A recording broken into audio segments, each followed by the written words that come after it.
time is once upon us, my brothers and sisters, to prepare for the Holy Triodion and then the Holy and Great Lent, for the great annual journey towards Christ's crucifixion and resurrection. I would rather say, however, that time is upon us to prepare for the great journey that is our Christian life, our Christian experience, because we are travelers, my sisters and brothers. Our city isn't here. We belong elsewhere. We belong with the kingdom. We belong with the Father of our Lord Jesus Christ. We belong with our Lord Jesus Christ, who has come down from heaven to show us the great way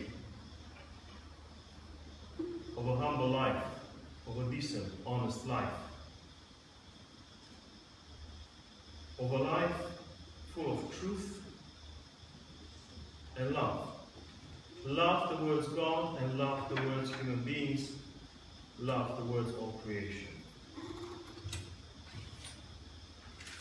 It is important, therefore, to heed the message that is presented us today, brothers and sisters, in preparation for the Holy and Great Lent.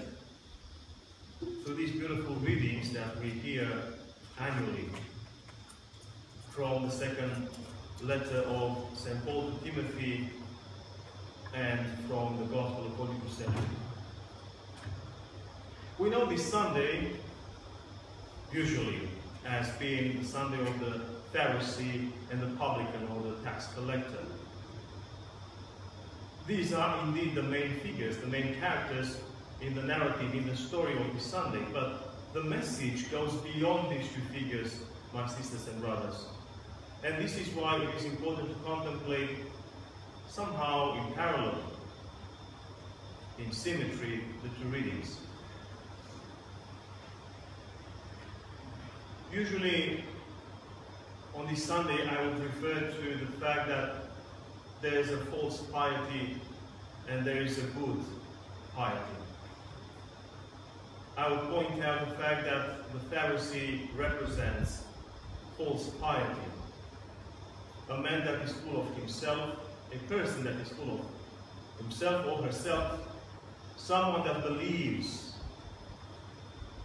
that he or she is already a righteous person, virtuous, a holy person, devout, loved by God. I would usually point out the fact that this character, this kind of human being, usually boasts, finds a reason to count his or her blessings, if you like, or rather his or her achievements.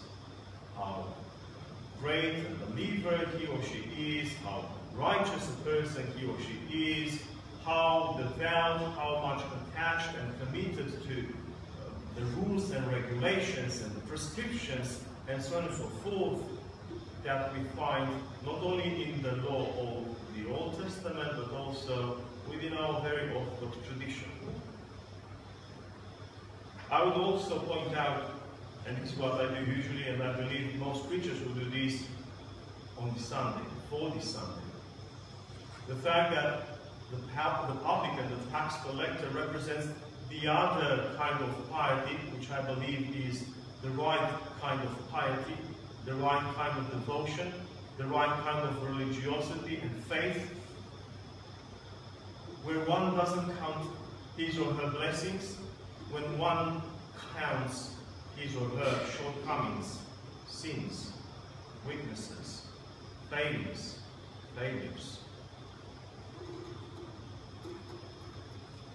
The way that is laid ahead of us for the Holy and Great Lent, my brothers and sisters, is more complex than this. Granted, we recognize ourselves from time to time in both characters in the Gospel reading of today, whether the Pharisee or the tax collector. But the story is richer than this. The message of this Sunday is richer than this. there is much more out there. And I focus today on a different aspect that is suggested to us readers by the two scriptural texts. Let me begin with the apostolic reading. St. Paul writes to his disciple Timothy, now a bishop himself. And St. Paul, knowing the turmoil that was experienced by the young bishop with his flock in his diocese, with the people of God, knowing the distress of this young bishop, St. Paul encouraged him, sent him 2 letters, because the apostle was away from Timothy. Encouraging him. Look at me, he says today. Look at me. Look at my life. I have been a traveler. I have been with the Lord. You know my aim. My aim in life is to reach the Lord, to rejoice in the presence of the Lord.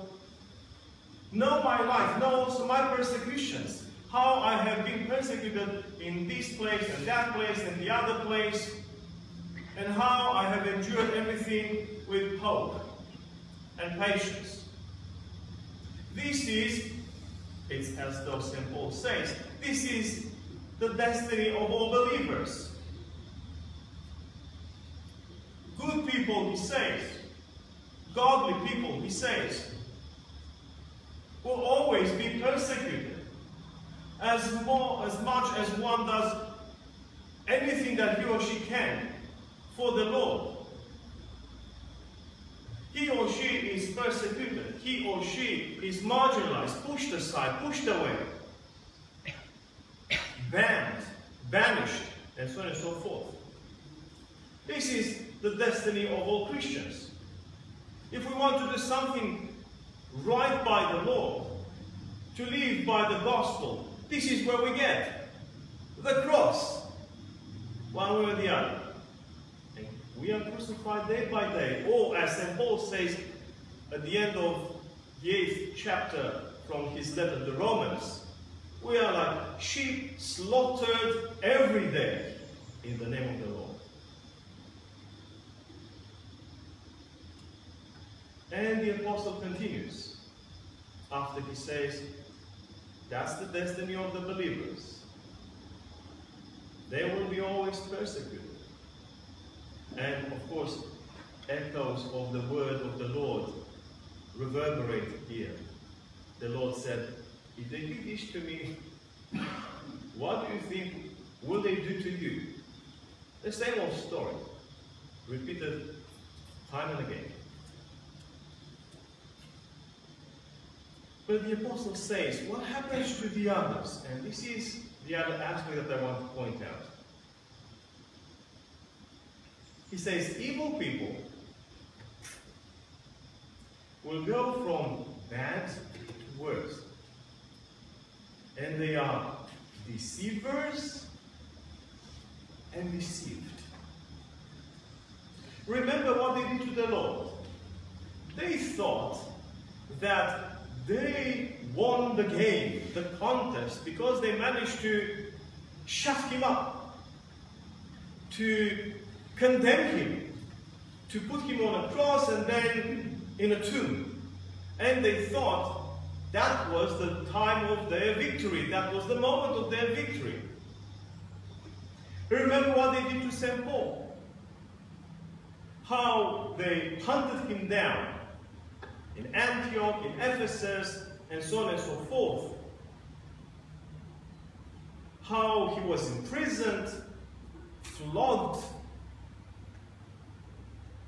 and so on and so forth. And this is what they did to all the saints, and this is what they do to all the saints. From bad to worse. And they are, as the apostle says, deceivers and deceived. They hide behind their righteousness. You don't see me, that's my righteousness. How thick my righteousness is. You don't see me. I'm so righteous. And my purpose is to deceive you because I'm such a righteous person, and I'll say this and that about the righteous, the true righteous. I'll say this and that about the Lord, that he is demon-possessed, that he is irreligious, irreverent to the law, that he wants to destroy the temple, that he lives his life in the company of harlots and publicans, tax collectors, and so on and so forth. And they did. They said that they wanted to deceive people, and they did deceive people. But is this a victory? And St. Paul says, they are not only deceivers of others, they are also deceived. Hiding behind their so-called or self-styled righteousness, they deceive themselves. And there's the enemy that deceives them, because they don't do the work of the Lord when they attack the righteous of the Lord. And what do we see in the gospel of today? Don't we see something similar? Yes, no persecution there. The Pharisee doesn't throw stones at the poor tax collector. But we see the same cast of mind.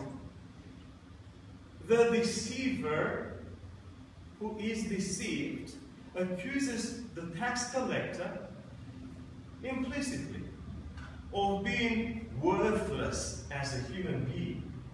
Thank you, God. Thank you, the Pharisee says. Thank you because I'm such a righteous man. I give whatever, I pay my taxes, I fast twice weekly, and so on and so forth. I tick all the boxes of religion, so to speak. There's one box that he didn't tick, which was that of the law of love, the law of the gospel, and the law of humility, which says, well, look first inside and see your problems, your shortcomings, and then look at the other. But when you look at the other, your neighbor, look at the neighbor with love and compassion and understanding, not judging them. And the Pharisee is not a persecutor, of course, but the Pharisee is one that is deceived by his sense of self-righteousness, and also he's a judgmental person.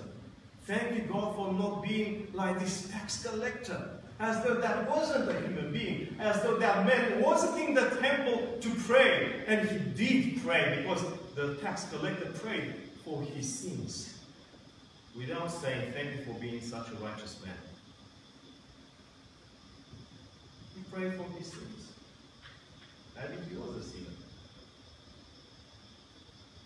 Like Zacchaeus, the other son. Maybe he was a sinner. But he knew that he was a sinner. He is not self-deceived. The tax collector knows who he is, and therefore the tax collector prays humbly to God to be forgiven, to be restored as a child of God. The Pharisee is not a persecutor the way the enemies of St. Paul were persecutors, the way the enemies of the Lord were persecutors. But the Pharisee doesn't do far better than the persecutors. At least the persecutors do that openly. A Pharisee, self-styled righteous person, is worse, I guess. This would be the message of today. Because the Pharisee believes that he or she is already a righteous person and the most righteous person in the world, and therefore all other people are worthless. Sinners. Hopeless sinners. I believe that this lesson, sisters and brothers, is offered now before the Holy and Great Lent, because we need to learn how to travel, how to walk the path of Lent. Yes, it is important to tick the boxes, so to speak. It is important to undertake whatever we can fast-wise, prayer-wise, but we also need to look at the other side of Lent, where everything that we do in relation to ourselves, we do in order to discover the other person, with his or her features, characteristics, shortcomings, virtues, and so on and so forth. I believe that the lesson today is this, that as much as we will try to do something good by the Lord, we should get ready to be despised, to be marginalized, to be persecuted, to be cast out.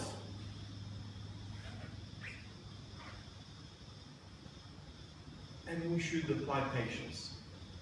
Patience is a sign of humility.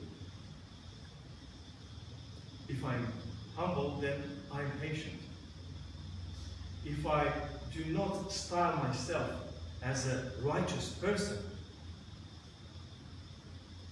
in other words, if I'm humble, then I'm patient. And I will not answer in like manner. I will answer like a tax collector here. Have mercy on me, O God. I will take care of my sins. I will look at my sins. And so the Lord, looking into our hearts, will discover there the treasure hidden behind the wall of humility, not behind the wall of self-righteousness. There the Lord will discover the treasure of love, and there the Lord will be present, because where humility is, and where